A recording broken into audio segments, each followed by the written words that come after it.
Just trying to think, like, have we seen Raging Potato play much Leshrac as well? Honestly, haven't seen him play a ton of Lesh or the Kunkka in recent times. Yeah. So I I do wonder how not they're going to believe go you for want this. Conquer 3. New. I Sand Dire King, team well, ban. it's a question.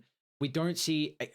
I don't have a good read on Radiant Lesh. team If I want to get my read on Lesh, I look at China because they played in a lot of roles. If they were going to attempt it as a one, then against Slark, I wouldn't mind it because of the I matchup. want this Lesh to be one. I want this Yep. Lesh to be position one.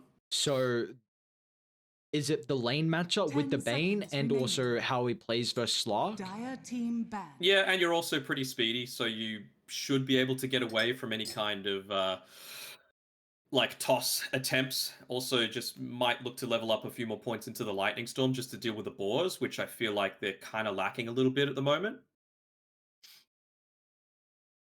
10 seconds But yeah, remaining. I think you just need to pump a ton of farm into this Leshrac. 5 seconds remaining. I mean, it's not bad in the mid lane either. Assuming that it could potentially be against the Slark. And again, I they've don't. got the last overall. They've got the last overall pick, right? Okay. So they can make that choice. You just can't. You can't have Slark into Conquer. Like other way around. You can't. Conquer can't play that matchup. So New. I'm. So if the Lesh is a one, then I think you can opt into someone like a Sand King just to play Mirana Sand King together to set up for Arrow. The only issue is that then Slark has a way to disrupt the combinations, which could be a bit more of an Radiant issue. team pick. Well, for Boom, they think this is at least a tiny two, which is interesting. Do you reckon Boom could Sand King here? It doesn't reveal either, which is always nice.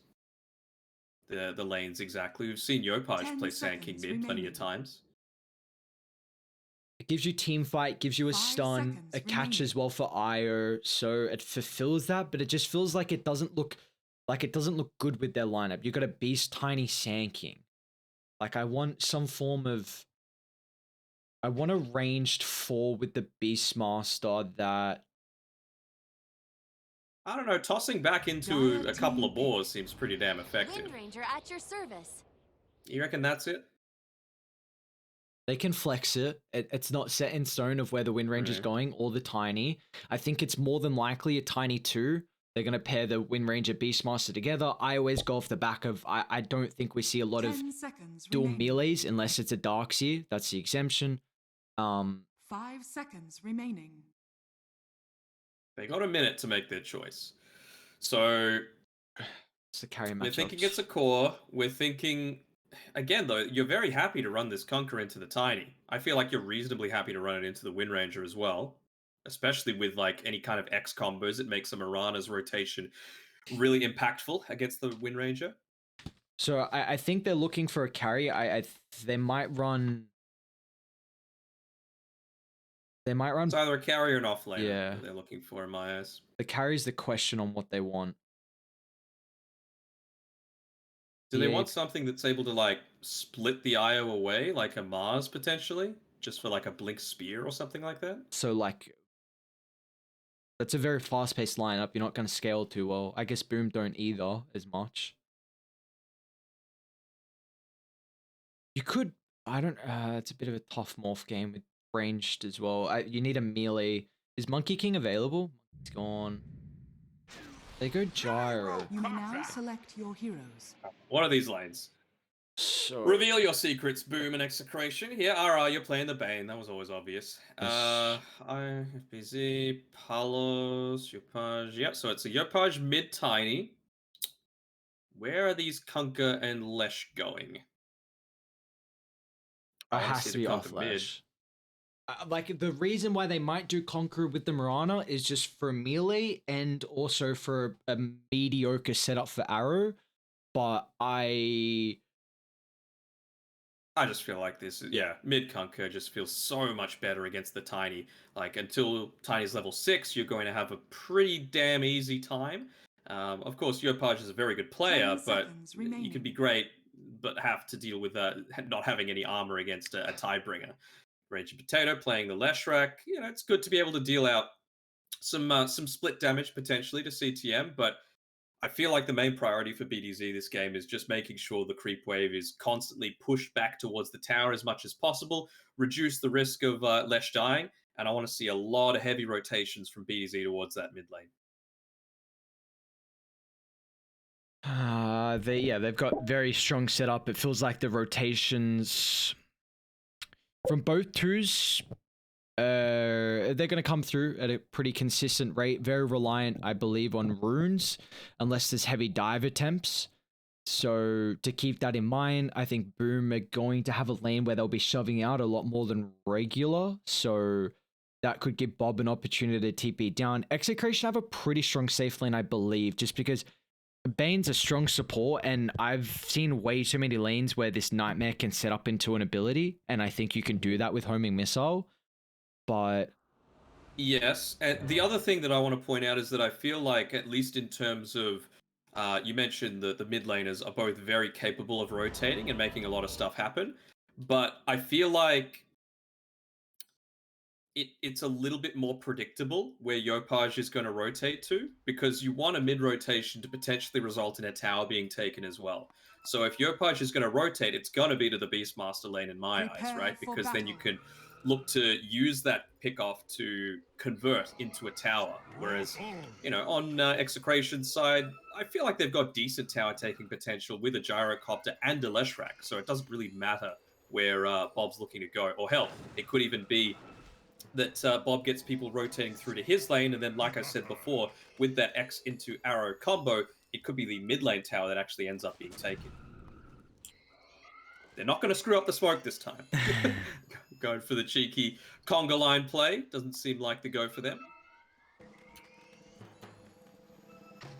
Is there a team we're favoring here in the second game? Do you feel like anyone really has a draft edge at all, or do you feel like it's pretty even?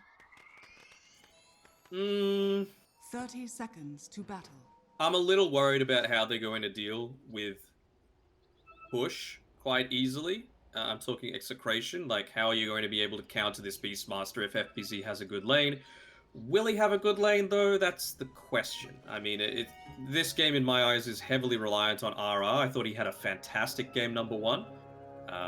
So if they're able to get kills set up early on the Bane, I'm feeling a lot more confident with Execration. So given how he performed in game number one, I'm going to say Execration for a 2-0.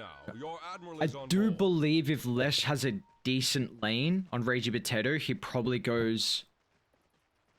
I think you go utility, and quite often 3 is like a mech into Greaves eventually, and then it might have to go Hood for the early magic damage from the Tiny.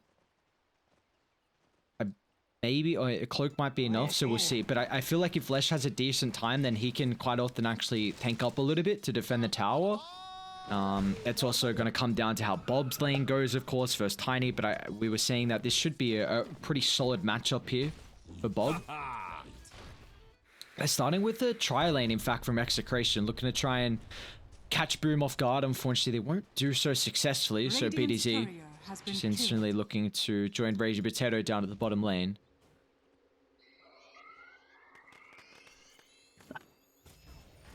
I think we've seen this on 3-3 for Tundra Esports the most, but just this classic offlane build, only going into the Quelling Blade. No stats, no regen, nothing like that. Just wanting to make sure that you're building up into that Helm of Iron Will as quickly as possible. They did increase the gold by 25, so it's pretty much one creep, but in a lane, you know, that could be... It definitely could slow it down a little bit. I think as the game goes on, it's not too much of a difference, but it felt like it was a big item for when people were rushing it. It's nice that Tino is going to have a great way to deal with the boards as well. For a kill on play hard here. And they're going to get it. And they make sure Tino picks up first blood as well. Very nicely done. But try and give him solo experience. And I think with 2 points flak, he can start to kill off the boar. And this is going to make it very difficult now on how FBZ can play with his summons in the lane.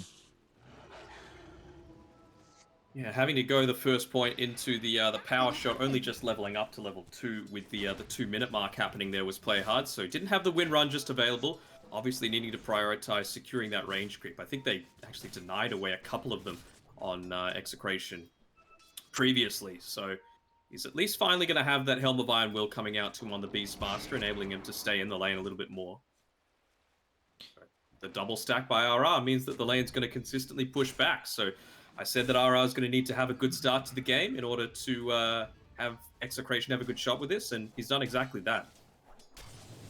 The other side lane here, Rage of Potato is... Yopaj is in danger of dying here. Well, maybe not quite. Doesn't have the torrent, but he's already suffering quite heavily in terms of his survivability in the lane. He's got Salve bottle left as well. Still got the bounty to play with. Top lane though. Play hard. Okay, they just kill off the missile. Maybe RR's compromised his position. Tino's gonna have to try and prioritize the ball. Don't give up your courier.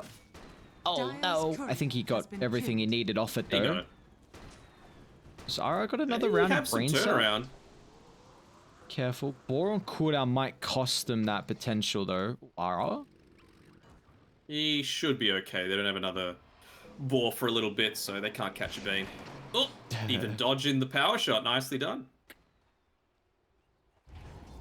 So how's bot going at the moment? Rage Potato. Mid, Bob. Oh. Did he get tossed back? Did not change the tower aggro. He didn't even get tossed back. No, he just tossed, whacked, and threw the tree at him, and then the tower hit him 3 or 4 times because he didn't change the aggro. Huh. Well, that's one way to make sure that the mid lane goes better than expected for a Tiny. Yeah, I guess like there's something we didn't really take into a factor. A melee matchup where Tiny, you always have this reposition factor where the tower can often act like an extra hero in the lane. And bottom as well, Rage Potato. Taking a lot of damage here. Can they get the first stack? They can for power loss.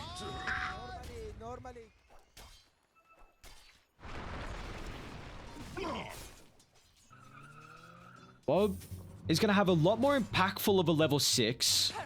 There's that rotation, though, from BDZ. Oh, Mr. Tidebringer. Be a little harassment, not as much as probably what they were hoping, but yeah, we'll see this come into a lot more effect once the Conquer gets the ultimate, which should be probably another wave and a bit away. Time to be able to make the move here on Yopaj. Just going to go straight back to lane, not choosing to stack it up again. But he's level 6 now. Still holding on to the point. Wanting to see if he's in a position to potentially go for a kill, or if he gets gone on, he's just going to be able to level up that grow for the bonus armor coming through.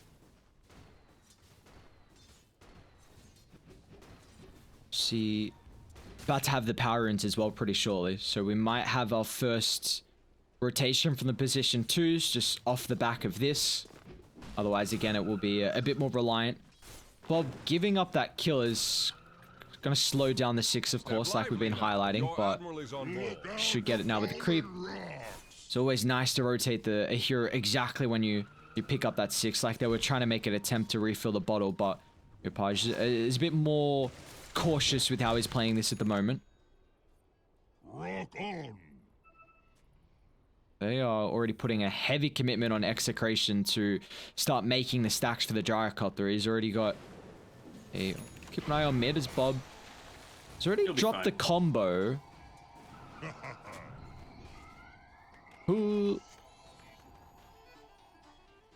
Just gets the arcane, but yeah, what is there? A double, make it a triple at the hard, even maybe an ultra. But they only have one at the ancients, and yeah, simultaneously up by the outpost is a fat stack as well here. So Gyro's at least gonna have a nice time making his farming rotation. Slark gets eaten by the arrow. Oh, that's a big one to pick up. I think Rage Potato just the split earth, and he wasn't expecting the extra stun to fly. By the way, did you just call a quad stack an ultra? Yeah, I did. Yeah. I mean, it's a long day.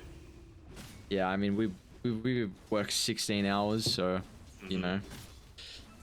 Then I mean, we've seen ultra kills and rampages all throughout today, so you know, it's on the mind. I mean, ultra, it's you can go for it. You can really you can try and stretch it if you want.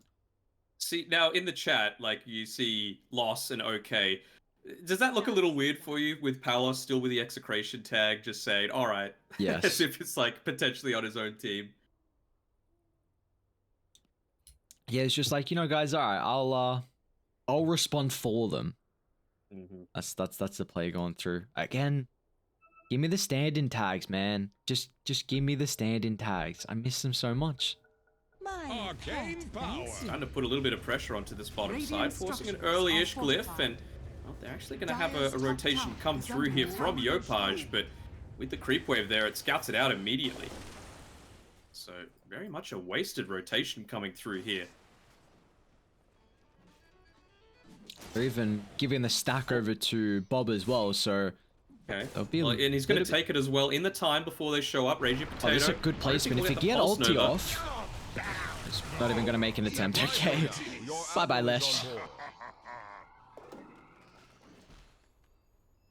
Still though, it's a rotation that happened. Sure, Yopaj gets the kill, but you know, didn't end up. It caused a lot more time to be expended, and you didn't lose any significant resources on the map. You know, Bob's still going to be able to take this ancient stack. Step lively now. Maybe Your going for admiral another is on stack for board. himself. Yes, he will. Ooh. His farm's going to skyrocket. Meanwhile, Tino's taking a little bit of me time. The stack previously created from RR, who's also getting some nice solo experience as well. So, Execration, a much better early laning phase performance from them compared to game one. We'll see what Boom can do to look to get active. They're going to start to rotate Yopaj down. Who has the invis to utilize in the arsenal. Raging Potato is the target. Radiant are scanning. See, he won't have any backup nearby. He's actually going to split through. Is under attack. He just got a little bit of vision.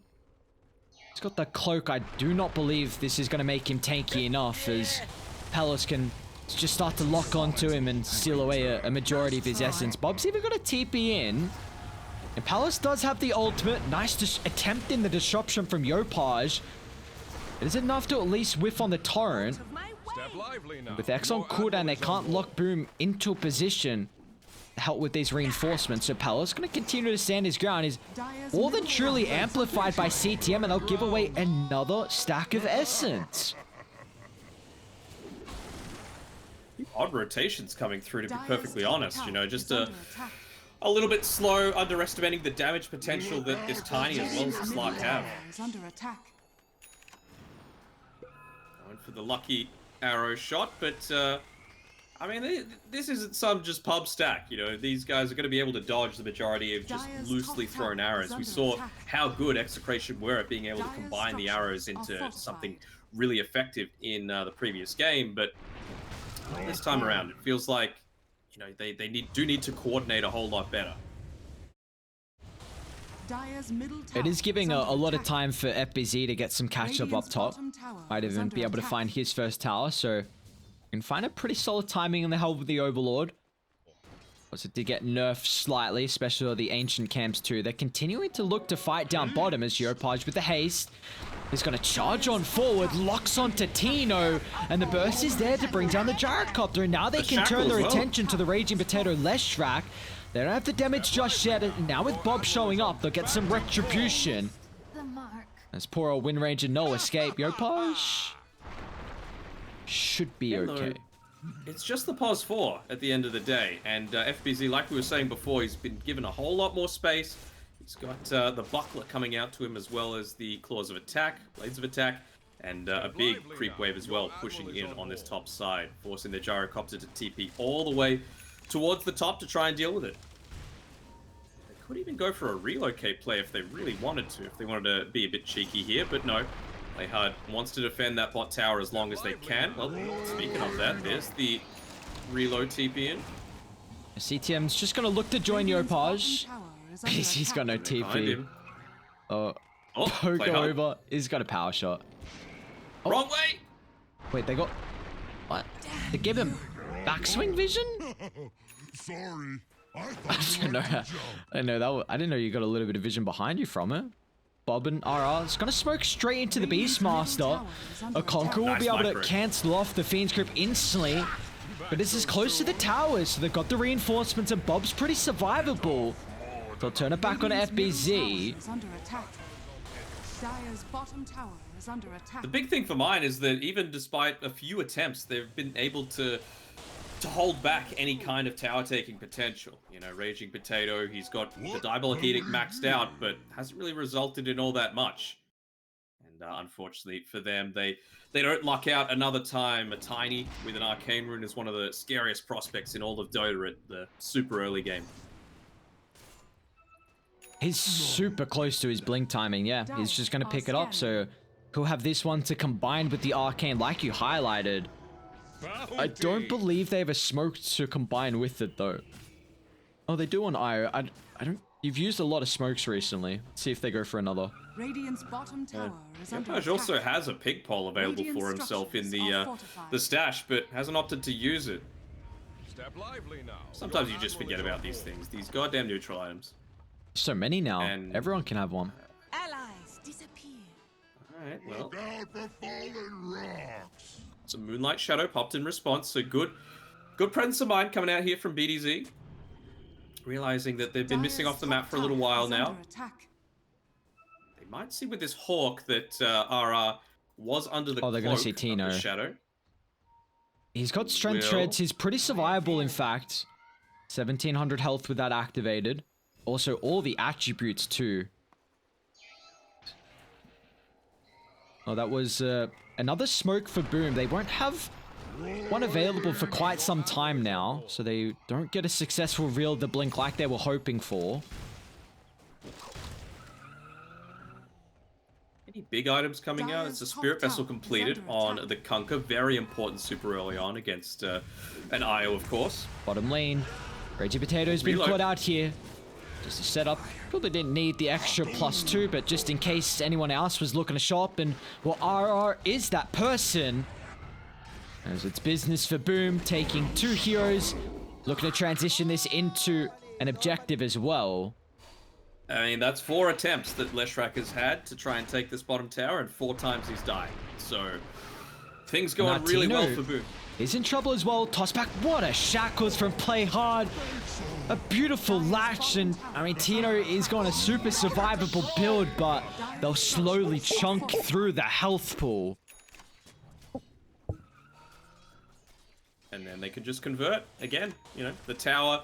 They've got the Blink Dagger to try and pick off anyone who's looking to dribble in to this team fight. It'll be Bob that shows himself first. Don't think anyone's in position to be able to connect here, although might be able to go for the Dire's middle tower has blink fallen. toss on someone a little bit squishier, like this Leshrak. We are seeing kind of the issues that were there from Boom in game 1 now for Execration. Like, their ways to make plays, or at least the instant jump Step is lively now. Your not admiral really is on showing. board. Like, an X is... It's not fast enough. A Nightmare into something. It feels like all of Boom are at least playing as 2. And it's going to get to the stage where it's like a 2 and then 3. Well, fine play hard. Admiral is on board. Just a pick off finally into the tier 1 tower, it seems like. But this is what they like. That's all they have, an X into an arrow. Your sails for good. Yeah, not Radiant's reliable at all. bottom It was tower really is why I fallen. was thinking maybe something like the Sand King for that last pick overall, because, you know, you can still look to run someone like this Leshrak in the position 1 role, and I felt like he would have done a decent job, but, you know, a Gyrocopter doesn't do anything to be able to set up for this early damage potential. He is closing in on that Aghanim Scepter, though, keeping this lane pushed in with the Siege Creep. It's going to force an early-ish Oh, glyph. Bob. He's in trouble here. The damage, man, it's ramping up. Is under attack. Airpodge has already got the combination maxed out. The stuns already used to clean off Bob. They're even going to try and relocate for a +1. Radiant's bottom tower Did they get is finished under on attack. Vision on Tino? I believe they did. Almost Aghanim Scepter back. completed as well, so this is a great timing to kill him off. The toss into the center, Conqueror. The play from Boom on point in this second game. They are shutting down Tino at a rapid rate, and they're looking to transition this into more as well. Not letting the pressure off. Literally the opposite story from what we saw in game number 1. You know, not quite to the same extent in terms of the the lane dominance that Boom showed in game number 1, but Execration, they had the better end of the laning stage, but after that it just feels like nothing's connected. Every single time they've tried for an aggressive movement, they've ended up feeding a life or two away, and anytime they've tried to defend, Boom have just out-executed them. I mean, Yopaj he had a incredible Queen of Pain performance in game 1, and now Bob as well is in 15-2. trouble. They have no care in the world diving deep under the T2 tower. They might have to be a bit more cautious now with the respawns coming out. But Gyro, in fact, cancelled his TP, and now Yopaj is even going to try and collapse on another as a T3 tower is no protection as Boom looking at force Execration back further and further deep inside the base. Their own territory is not safe at all. Yeah, they've got the cliff available and they're going to eventually pop it, but just having this ancient granite golem nearby, also all of the units, you know, illusions, the boar as well, it enables them to make this super deep engagement because you're always going to have that extra percentage bonus HP. You've got FBZ who's been able to finish up that Helm of the Overlord. And can you imagine, sorry. And they are diving attempt on deep. Lara. Tino's going to reveal himself too. I mean, they had a sentry job, so there was no escape. And again, he's going to fall. Another death on your gyrocopter is Boom. The unrelentless pressure giving no breathing room at all. Dire's top tower. Dire's top tower has fallen. Well, so what I was saying was, can you imagine, just have a look over at the Beastmaster, just hover over Helm of the Overlord. Can you imagine, like, being new to Dota and looking at that item with all the changes? Ah, yes. I wish there was like a simple mode to Dota tooltips, you know? And it'll just be like, lets you take over creeps and makes them really strong, you know? A TLDR for some of the newbies. Yeah, exactly. I get it. Yeah, they need it sometimes. Oh, for Boom needing the ages advantage on Yopaj, beyond godlike already. And I don't think he needs it. He hasn't died yet. I'll just keep the flawless streak alive. And they've got some strong pairings. Slark and Io buff up his attack speed, and Io and Tiny as well. And with how Yopaj has been performing, he could definitely scale this game into maybe like a right-click build, almost. The thing that I do really like about this Boom draft is, obviously Tino, you've don't got do it. Bob. Oh no. Oh, Tino, don't do it. Oh no. Nightmare, is it going to give him some time? I will wake him up instantly and 0 time given. Don't worry, he's got his axe. Let's go. Radiant's bottom So- What they don't have though is Glyph. Dire's middle tower is under attack. Bit of an... Who they found? Ragey Potato. Another catch. So they were not worried at all with losing with the IO in the previous game. They felt more than comfortable being able to pick it up once again. And 2 pickoffs and the ages advantage. We'll see if they want to opt into the high ground. Now, Palace doesn't have BKB. He's pretty close to it. Radiant's bottom tower is under Yeah, he's got attack. the ancient granite golem there to buff up his life though. Again, just the boar being used to transfer it Dude, over. Yopaj just got to stop, man. Another tossback. Bob gets obliterated. Palace going to transition this into the Mirana as well. And, well, it looks like this game, Boom, are not going to make the mistake of giving any opportunity for Execration back into it. As a full set of barracks claim mid, and they're going to look for top Dire's as middle well. barracks has fallen. Dire's top tower Well, at least is it's under going to last attack. longer than 20 minutes.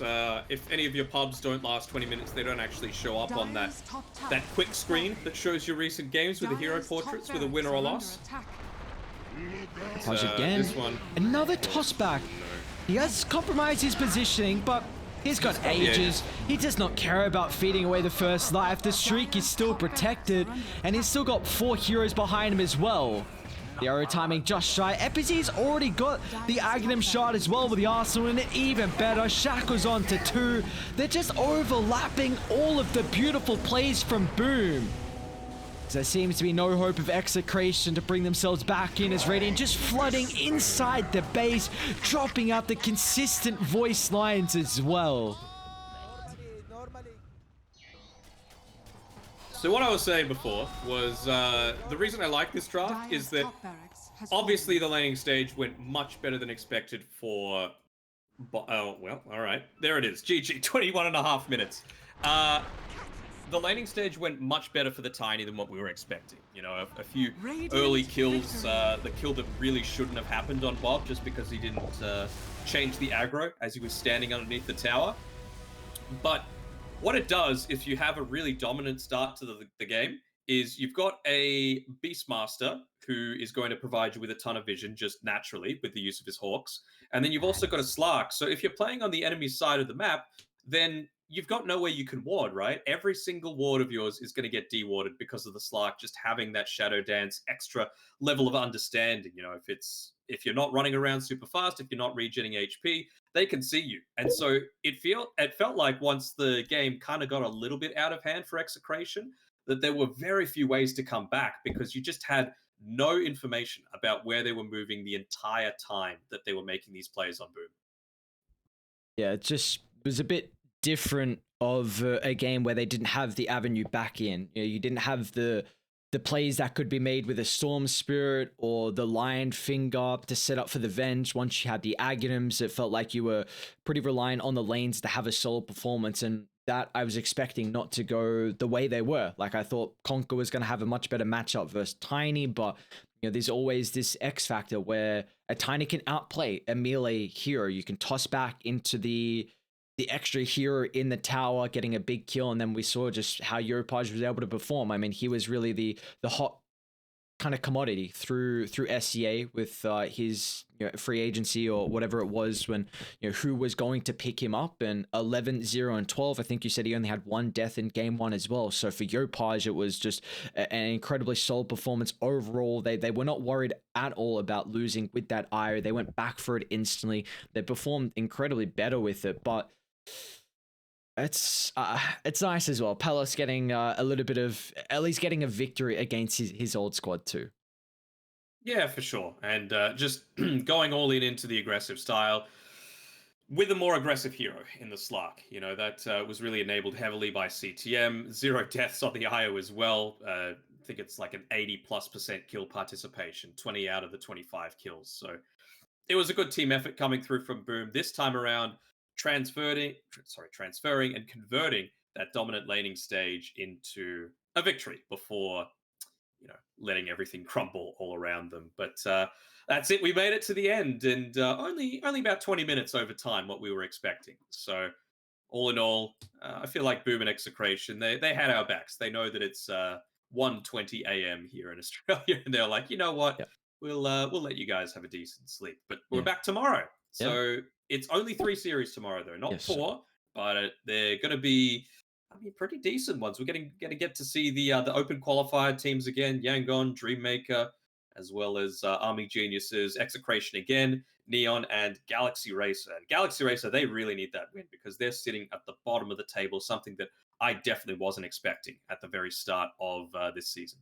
That they are. They have only played 2 series though, a 1-1 tie versus Dreammaker, and they've lost 2-0 versus Boom. So they've, I mean, what are we, 7 days in, and they've only played 2 series compared to some of the other teams that have played 7. So gives them a lot more room to be able to catch back up, and a team like everyone was expecting to have a better showing at the moment. But of course, if you're just looking blindly almost at the ladder, you wouldn't really expect them to be there, but they've got more than enough time to be able to catch back up, and we'll see how they're able to perform tomorrow. So it's going to be Galaxy Racer to kick off against Yangon Galacticos, then Execration Army Geniuses, and then Obi Neon versus Dreammaker. Time for us to do it all over again. 17 hours for me. I'm going to need some sleep. Back at it again tomorrow for the BTS Pro Series Season 7. It was a beautiful day. Appreciate everyone tuning in. Remember, 2 hours later tomorrow for more Group Stage action. Stay safe.